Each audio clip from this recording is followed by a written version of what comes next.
let me shed some light on the topic of real estate bubbles, or why a huge number of people who bought property in Georgia, Dubai and other countries can't sell it even at the price they bought it for.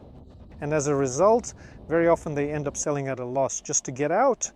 This has affected Turkey as well and many other countries.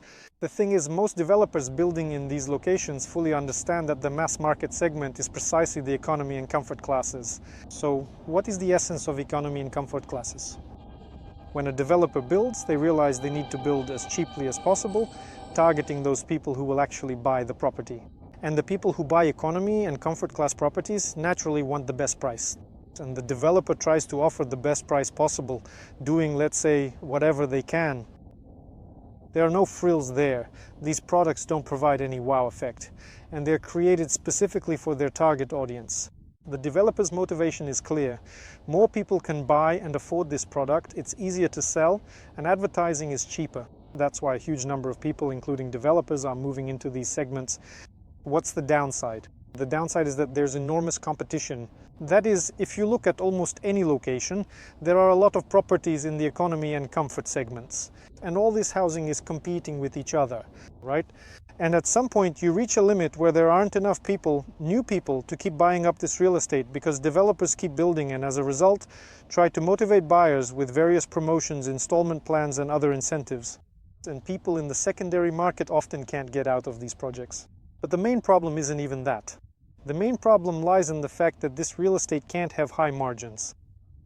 That is, since the developer provides just enough quality to satisfy this audience and not a bit more, naturally, there's no way you can expect any wow effect. And the audience itself isn't willing to overpay, right? So if you bought it, the people who come to buy from you also want to get the best deal possible, as cheap as possible, for a quality they understand. When you have low margins, you might make $100, $200, $300 per square meter if things go well.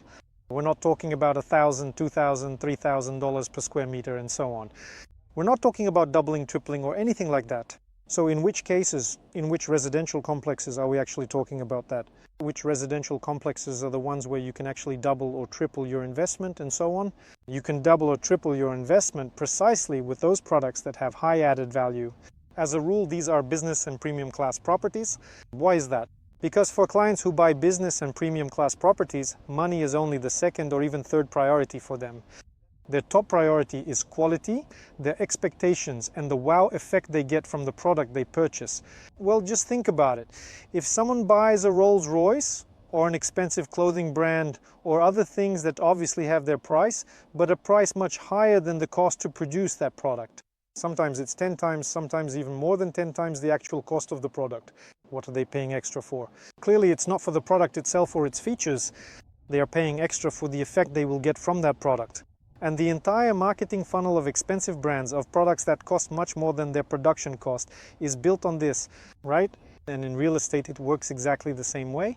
If a developer creates a product that delivers a wow effect, if the developer builds something that makes people want to pay money, stay there, and just feel completely happy, then this product undoubtedly has much greater value characteristics. This includes the infrastructure, the design, the approach, the marketing, the positioning, and so on.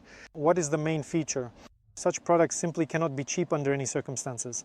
Yes, their price may be higher than their cost, but that is precisely because the developer builds specifically and sets up the marketing in such a way that people are able to buy at a higher price, so that the person who comes to this product experiences that very wow effect, for which they are willing to pay 2, 3, 4 times more, and so on. So the problem is that people, not understanding these factors, get into the economy and comfort segments where there can't and shouldn't be any profit at all. I'm talking specifically about big profits, about the kind of money from price appreciation that interests investors. If you understand this fact, your investments will always go well, and you will choose high margin products, those for which people are willing to pay a significant premium. Why? Because there are few of them, because they evoke very strong emotions. And these products are specifically designed so that people pay a high price for them. That's the most crucial point. I hope that my monologue has helped you understand things a bit better, to look at the real estate market differently, and to see the problem from another angle. Why so many people can't exit their projects? They simply buy the wrong projects, not for the right purposes. They buy a mass market product, which has its own limitations. And when you buy a mass market product, you must take these limitations into account if you are planning your strategy for any kind of long-term perspective.